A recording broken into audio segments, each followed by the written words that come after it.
There are two notable players on the Giants roster who very likely will be traded in the next 3 weeks.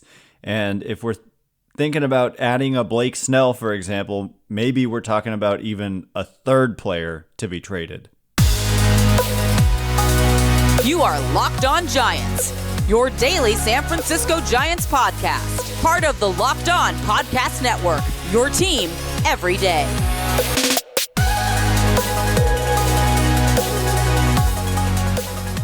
Hello and welcome to Locked On Giants, part of the Locked On Podcast Network, where it's your team every day. My name is Ben Kaspick, and on the show we provide daily episodes Monday through Friday, talking about the San Francisco Giants in a way that's data-driven and rational, but also simple, passionate, and accessible to all. I'm a former contributor for the baseball statistics and analysis websites Beyond the Box Score and Rotographs. I've been podcasting about the Giants since 2015. I've been hosting this show coming up on 5 years, and I'm a lifelong Giants fan. Thank you for making Locked On Giants your first listen every day. We're free and available wherever you get your podcasts, including YouTube. So check us out there if you have not already, and please hit that subscribe button, thumbs up button, wherever it is that you are following the show today. Today's episode is brought to you by FanDuel. Make every moment more. New customers join today, and you'll get $150 in bonus bets if your first bet of $5 or more wins. Visit FanDuel.com/lockedon to get started. And coming up on today's show, we have a lot to get to, including two Giants players who I think pretty much have to be traded. And the clock is ticking, and maybe a third. We'll discuss that third a little bit later when we get into the Giants payroll situation now that they've added Matt Chapman. If you want all my takes on Matt Chapman, I've done like 3 episodes on him, so look back in the past few and you will find that content. But part of this stems from the addition of Matt Chapman, and that is where it pertains to JD Davis. I think that it's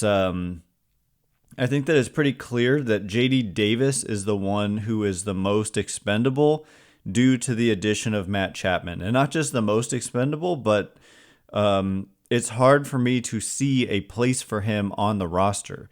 And I actually got the opportunity to speak on KNBR with Bill Lasky about this the other day, so that was really cool. And actually, he kind of started to ask, but then we ventured off into a different question about like what the return would be, which I want to discuss also with you tonight, but tonight or this morning, whenever you're listening. But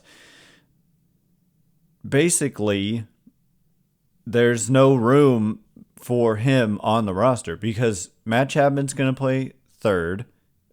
Somebody's going to play short, but it's not going to be JD Davis. And the idea that Chapman could play third and Davis could play Chapman could play short and Davis could play third. Chapman himself, like in his introductory little press conference thing with himself and Scott Boras and Bob Melvin and the media, he kind of laughed off the idea of playing short. He was brought here to play third. He's not going to play short. And so the shortstop position remains kind of up in the air. Marco Luciano really struggling so far in the spring. Nick Ahmed, I talked on KNBR about how, Ahmed would bring, along with Chapman on the left side, you suddenly could have like elite defense on the left side of the infield with a heavy ground ball staff. So that's intriguing. But also, of course, you want to see eventually what you have in Marco Luciano and give him his opportunity. But so there's your left side. Right side, Thairo Estrada is just holding down second base. JD Davis doesn't play there anyway. So you might say first base. And the problem is you've got LaMonte Wade and you've got Wilmer Flores on this roster. And you can't put either of them at DH or JD Davis at DH because that's Jorge Soler. So then the bench looks like a possibility. But the problem is, if your bench consists of a backup catcher in Tom Murphy, which leads us to our other must-trade person, which is Joey Bart, and we'll get to him in a minute. But Okay, so Tom Murphy's on you've got 9 players in the lineup and then 4 players on your bench, assuming a 13 and 13 split of pitchers and position players. It's tough to go fewer than 13 pitchers, especially with how thin and inexperienced the Giants pitching looks.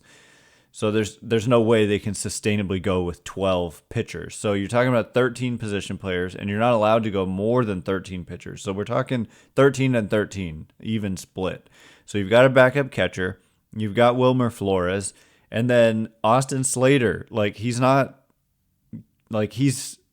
better in his role than JD Davis. And also, it's a completely different role. And you've got 2 left-handed outfielders out there in Michael Conforto and Mike Yastrzemski, and Slater has just filled that role beautifully over the course of basically since 2020, where he basically is at his best when he's just platooning and facing left-handed pitching, and he's got the highest OPS all time as a pinch hitter, minimum 100 pinch hit plate appearances. He crushes left-handed pitching. You can't make an argument to me that Slater doesn't belong on the roster. And even if you tried, I would tell you, you have no backup outfielder. And so that doesn't make any sense. And if Slater, he's been a little behind injury wise, but if it's not Slater, it's probably Luis Matos, because you need that kind of right-handed outfielder to mix up. I mean, Jung-Hoo Lee is left-handed too. So we're talking about all left-handed outfield against right-handed pitching. And so you need a righty outfielder on the bench. And so that only leaves one spot when you've got Flores, Slater, and Tom Murphy. And then you suddenly don't have a backup shortstop. And so that's the problem. Because say, Marco Luciano is the starting shortstop and you carry Nick Ahmed as kind of the backup, and you just just see what you have in Luciano, knowing that you can go to Nick Ahmed if need be, if Luciano struggles, and then you send him down. But then the guy you'd have to bring up would have to be a guy who can play shortstop, like Tyler Fitzgerald, Casey Schmidt, somebody like that. And so to me, it just leaves JD Davis hanging. I think that a trade is almost an inevitability unless there is an injury at some point soon. And Davis is only on a 1-year contract. He's reaching arbitration at the end of the 2023. Did I say arbitration? He's reaching free agency at the end of the 2020. Did I say 2023? At the end of 2024. He's a free agent after this season. And he's making only $6.9 million, which is a very reasonable salary. Teams, there's kind of at least par value there, and probably some surplus value there for JD Davis. And so you could get something in return. You're not going to get anything monster in return. And the same is true. And I think I said this on KNBR, but it makes me sad because I like JD Davis, and he did a pretty good job as a Giant, but I just don't see how he possibly fits unless there's an injury, especially to Matt Chapman or Wilmer Flores. Those are the guys who are kind of ahead of him and bump him off the projected depth chart just to the point where there's not room for him if you're carrying 13 position players. There's just not. Or Jorge Soler. If Soler or Flores or Chapman get hurt, then suddenly you do have room for Davis, at least temporarily. So anyway, we're going to discuss Joey Bart and how even more so a trade of Joey Bart feels like an inevitability. We will get into it in just a minute. And before we do, today's episode is brought to you by our very, very good friends over at Prize Picks. Prize Picks is the largest daily fantasy sports platform in North America, and we are the easiest and most exciting way to play daily fantasy baseball. It's just you against the numbers. Instead of battling thousands of other players, including pros and sharks, you just simply pick more than or less than on 2 to 6 player stat projections and watch the winnings roll in. Prize Picks is the best way to get action on sports in more than 30 states, and significantly, this includes the state of California. And so I am able to make my picks on daily fantasy with Prize Picks. And Prize Picks now offers Apple Pay for quick and easy deposits into your account this basketball season, and of course with the upcoming MLB season as well. PayPal is also accepted at Prize Picks. And so for me, I was just checking out the app right now. You can see it here on my phone.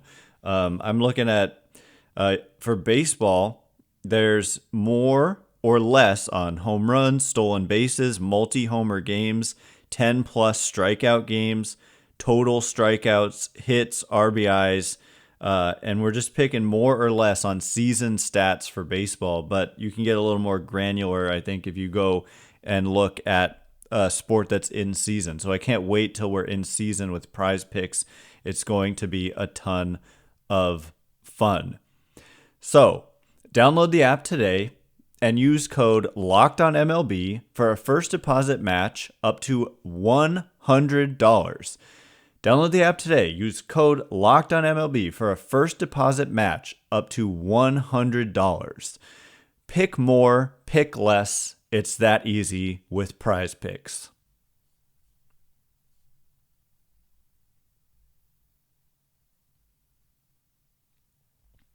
All right, here we go. We're going to get into the other trade candidate and also the state of the payroll and why there may be a third candidate here to get traded. Like this Giants offseason. This is why I said it's fun. Like I said when they were giving the Giants a D- at the Athletic, which I didn't even give it a click because I was like, this is stupid. There were so many good players still out there, and we're grading the offseason. Well, it's true still, even after they get Chapman. I'm not ready to grade the offseason, but it's gone. If this Giants offseason is a D-, then I don't know what to tell you. It's not. They've done a good job. I think there's one more move to make, and that was brought up on yesterday's podcast, and so check that one out. Thanks again for making Locked On Giants your first listen every day. Everydayers, tomorrow on the show, we're going to be doing a fresh batch of mailbag questions. I think the signing of Matt Chapman makes a fresh batch something that we need to do. And so look out on Twitter for the prompt. Locked On has launched the first ever national sports 24/7 streaming channel on YouTube. It's now also available on Amazon Fire TV and in the free Fire TV channels app. Locked On Sports Today is here for you 24/7, covering the top sports stories of the day with the local experts of Locked On, plus our national shows covering every league. Find Locked On Sports Today now available on the free Fire TV channels app.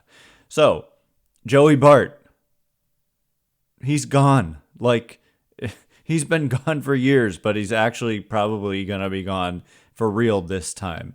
MLB Trade Rumors ran a piece, which is very topical and significant, and it was called like out of options players. And the person they chose as the main photo on this article or piece or whatever, like just listing the players, was Joey Bart.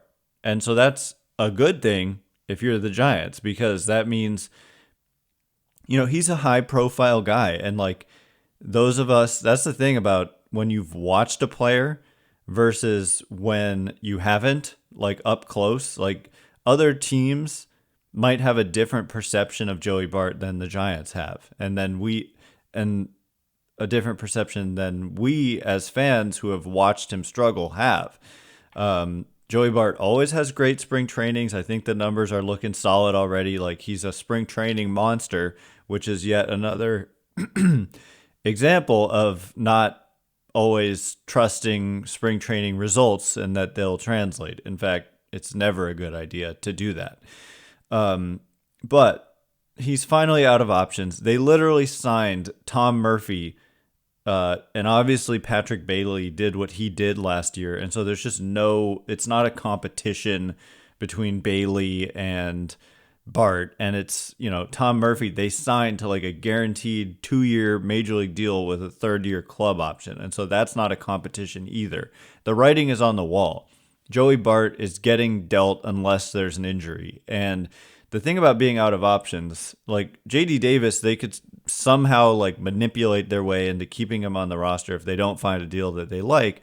But with Bart, I mean, I guess you could carry 3 catchers, but you run into that same bench issue I was just describing. But with Bart, he cannot be sent down. So good for him. I mean, that's the benefit of being sent down so many times. He's paid his dues in the minor leagues, and they cannot send him down again. So he has to make the major league team or else be designated for assignment or traded to a team that also won't be able to option him. So some team in need of a catcher, some team that's kind of rebuilding, I think, there's definitely going to be a taker out there for Joey Bart. And, I just want to get real specific. Like, some have asked about like pairing JD Davis and Joey Bart for like Willy Adames. And my response to that is that that's not enough. The Brewers also don't need a catcher. They've got a really good one in William Contreras. And Joey Bart, like, he just doesn't have a lot of value, even though like some team is going to be willing to bet on the pedigree and that they can make him better. 2nd overall pick, tons of raw power, has improved defensively. He's a competent defensive catcher with, offensive upside. It's just kind of unlikely that he is ever very good. I think like there's a chance he's okay, but that kind of stardom is very unlikely at this point. So anyway, those 2 guys I see more, for me, sadly for JD Davis. With Bart, I've seen the writing on the wall for a long time, and I think they got to go. But then we start to look at the Giants' payroll, and we start to think about, okay, we're talking about that they need starting pitching. We learned today that Sean Jelly is the latest Giants pitcher to have a problem. Sean Jelly has a right elbow sprain and will be reevaluated in 2 weeks, the Giants announced today. Jelly says he could feel something wasn't right in his throwing arm last week. So that's horrible news for Sean Jelly, who had a legit shot of making the team. I don't think he was going to be in that rotation, and I still don't buy that they're comfortable with this extremely inexperienced rotation, but it's just another blow. You lost Tristan Beck. Thankfully, Beck, by the way, had successful surgery on that upper arm aneurysm, but he's not going to throw for 8 weeks. No throw for 8 weeks. Okay, so he's going to be gone a long time. Keaton Wynn has had some elbow soreness. These kind of back-end young guys are dropping like flies. And so that's when we're talking about Blake Snell. But is there even room to add a Blake Snell? And that's when we start, when we're talking trades, the finances come into play. So the Giants' luxury tax payroll, which is the more significant number in this case, it's not the number that gets cited usually when we're talking about payroll, because it includes, for example, an estimated $17 million in player benefits to be paid. And we don't normally, people don't normally count that, but it is part of the luxury tax payroll calculation. And so for the Giants, up on FanGraphs, they have something called Roster Resource. It's a tremendous resource. And their estimated luxury tax payroll is $231 million. So that is only $6 million south of the first luxury tax threshold. They truly are bumping up against the luxury tax, the first of 4 thresholds of the luxury tax. And there are penalties beyond just being taxed. There are penalties for if you sign players who rejected the qualifying offer. So if next year you're going Juan Soto hunting, you get harsher penalties if you exceeded that luxury tax in the previous season. You also get less compensation for your own guys who you give the qualifying offer to if they reject it and sign elsewhere. So all of that is a little bit complicated, but the point is they're at 231. The threshold is at 237. They have reiterated Farhan Zaidi. I was in attendance on this Zoom call when they were announcing Chapman, and he said there's no line drawn in the sand about not exceeding the luxury tax. We also heard the same thing from Greg Johnson when they were introducing Bob Melvin. He said whatever the quote was, break even, blah, blah, blah. But he said, like, kind of, sort of break even is the goal financially. But he also said they're willing to go over the luxury tax for the right situation, but then they probably wouldn't stay over it and they'd try to get back under it because the penalties do get harsher the longer you stay over it. If you get back under it, you reset, and then going over it again is like going over it for the first time. So if you're 6 million shy of the threshold, we start talking about JD Davis, $6.9 million contract. So that could clear you another 7, and then you're 13 million under. But in terms of how does this payroll get calculated? It's average annual value. So you're not going to sign Blake Snell or Jordan Montgomery for $13 million a year. Joey Bart is making league minimum salary, so that's not going to clear space. And plus, he wasn't even projected to be on the roster anyway, so that's not even being counted probably. So, his minor league salary does get factored in, but that's minimal, very minimal. So there's one other player who I think if your goal is to not exceed the luxury tax, there's one other player who could possibly make sense to get traded, and it would create an opportunity for a young Giants player who may be as deserving as any young Giants player of an opportunity. So I will tell you who I think that is momentarily and before we get into it. Today's episode is brought to you by, yes, our good friends over at FanDuel. Get buckets with FanDuel, America's #1 sportsbook. With your first bet, right now, new customers get $150 in bonus bets with any winning $5 bet. That's $150 if your team wins. And the little secret that I like to tell you, the listener, is that it doesn't have to be your team. Like, you could look for the most lopsided. We're looking at on what is today? Tomorrow, Oklahoma City minus 800 on the money line, and if you place a $5 bet and the Thunder, right? Oh yes, the Thunder. Not a basketball expert here. Win, you get $150 in bonus bets. It's that simple. Just visit FanDuel.com/lockedon and shoot your shot. You can bet on all your favorite NBA players and teams, or not even your favorite, with quick bets, same game parlays, exclusive props, and more. Visit FanDuel.com/lockedon. FanDuel, official sportsbook partner of the NBA.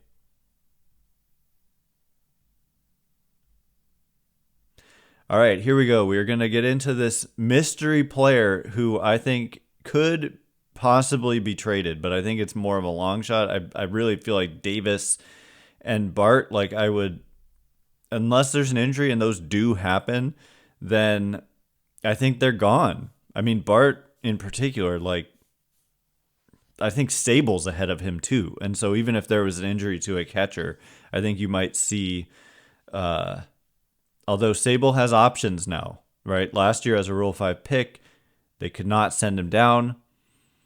And so they like to protect their inventory. And so if there was an injury, maybe they carry Bart and just start whoever it is, like Bailey or Tom Murphy most of the time, and try to add value to Bart. So that's a possible scenario that it wouldn't be Sabol. But again, we're just talking about in the event of an injury. I really hope that's not part of this spring training storyline. It does happen. Madison Bumgarner broke his finger in his last start. Mike Yastrzemski got hit in the hand in his last at bat or in the last game of the spring. The Giants have had some bad luck, so protect these guys. Anyway, thanks again for making Locked On Giants your first listen every day. Every day is tomorrow. We will be doing a fresh set of mailbag questions. Now that Chapman is in the fold, the questions have changed, I would imagine. So be on the lookout for the prompt on Twitter/X. Anyway, that player that I think could be dealt, if you're trying to clear payroll space, again, this is not a cap. This is just, there are penalties once you exceed this $237 million number. And that player is Michael Conforto. And I know a lot of those online have kind of been clamoring for Michael Conforto to be traded anyway. So I'm not among them. I think that he, is a solid player who is in line for a bounce back season. He had some excellent years with the Mets. He was coming off of a full missed season last year. Definitely was streaky. He was really cold, and then he was really hot, and then he was really cold, and that was basically it. But I could squint and see a Michael Conforto trade. Now, I don't know that you're going to find, if you just basically gave him away and not for free, the acquiring team would have to pay his $18 million salary. 1 year, $18 million is right about roughly par for Michael Conforto. Jock Peterson didn't have the best year either, and he doesn't even face left-handed pitching, and he can't play defense, and he got 1 year, $13 million? Or was it, 1 year, 9.5. Okay, but also a mutual option, and maybe there's a buyout on that. There is, for $3 million, so it's 12.5. 1 year, 12.5 is what Peterson was worth. Again, platoon player. Conforto, not as much of, he doesn't have as many platoon splits. The platoon splits aren't as strong.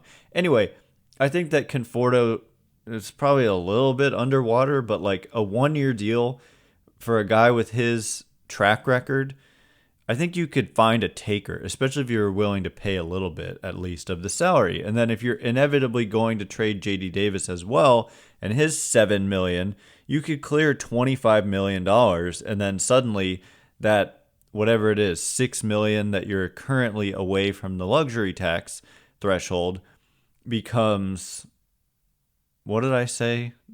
J.D. Davis would be 25 with Conforto, and then another 6 would be 31 million away, and that could get you Blake Snell or Jordan Montgomery when we're talking about average annual value. And so this is kind of tinfoil hat talk. They could just exceed the luxury tax and avoid having to trade Conforto, but the player who I think is worthy of a real opportunity is Luis Matos. But the beauty of having a Conforto is that you don't put too much pressure on Matos to perform. And not just pressure, but what if he doesn't perform? What do you do at that spot? And they do have, other guys like Wade Meckler, Elliot Ramos. They do have some other outfielders in that kind of mix. And probably some I'm not even, Blake Sabol is capable of playing outfield. They've got Tyler Fitzgerald. They've got, those are kind of the main names to look out for. So, I could squint again and see a scenario where they're just we want to give Luis Matos this opportunity, and they could, kill two birds with one stone by trading Conforto, clearing space to add a stud pitcher, which I think they need to do. Go get Blake Snell or go get Jordan Montgomery, and possibly stay under the luxury tax. But also you could just keep Michael Conforto and exceed the luxury tax. It's a different case with Conforto. It's a cost-cutting thing versus a roster crunch thing. Anyway, the last thing I want to get into is briefly just this story, this non-story about Bob Melvin. Maybe we'll get into it more, maybe some mailbag questions about it tomorrow. But there was an article, I think it was in the Chronicle several days ago, that was about how Bob Melvin wants the whole team on the field for the national anthem. And I read this story, and it didn't touch a nerve at all. Not a political thing at all. If you actually read the what do you call it? The primary text, like the original story about this, it's about, he wants them, like, first of all, it's about like discipline and having a rule, and about collaboration and teamwork, and like we're all doing this together and we all do this. It's not something you choose. It's like, this is a rule. And I think a little more structure is needed with this team after the lax style of Gabe Kapler led to clubhouse issues, where they all kind of said there wasn't enough structure and it was just kind of fend for yourself. And this is like, okay, so so the follow-up is that there were like articles that suddenly started pouring out, like Giants manager Bob Melvin will force team to stand on field for national anthem. It wasn't about that at all. It is about being on the field. Somebody asked in the article, I'm sorry, I forget who wrote it, to Austin Slater, like, what if you felt like kneeling? And Slater said, I think that would be fine. I think it's really just about being on the field. And Melvin talked about why he wanted this, and it was about showing the other team that they are a unit and that they're ready to play. So it has nothing to do with like the politics of the national anthem. And so you may see this stuff online and just ignore it, is my advice. I think it's a non-story, and it has nothing. It's just about having a rule. And, honestly, I like it. I think, kneel, don't kneel, I don't care. Just, and nobody's doing that on the Giants currently anyway. It was really like Kapler and then a few times some other players. But whatever, that's your right. But if Bob Melvin says you got to be on the field, be on the field. He's the manager. You're the player. Like, they need some rules and some structure. So that's my take on that. Anyway, that is all the time we have for today. Thanks again for making Locked On Giants your first listen every day. Everydayers, mailbag tomorrow. Be on the lookout for the prompt. Locked On has launched the first ever national sports 24/7 streaming channel on YouTube, and now it's available on Amazon Fire TV in the free Fire TV channels app. Locked On Sports Today is here for you 24/7, covering the top sports stories of the day with the local experts of Locked On, plus our national shows covering every league. Find Locked On Sports Today, now available on the free Fire TV channels app. Once again, my name is Ben Kaspick. Check me out on Twitter at Ben Kaspick, Kaspick. If you like this show, please consider rating it or leaving a review. Helps me out so much, so thank you in advance. And thank you sincerely to everyone who's done so already. I really can't wait to be with you again tomorrow. Mailbag, maybe some positivity among Giants fans.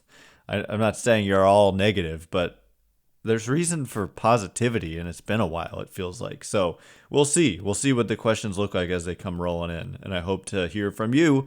And can't wait to be with you again tomorrow. Thanks again for listening. You're now Locked On Giants.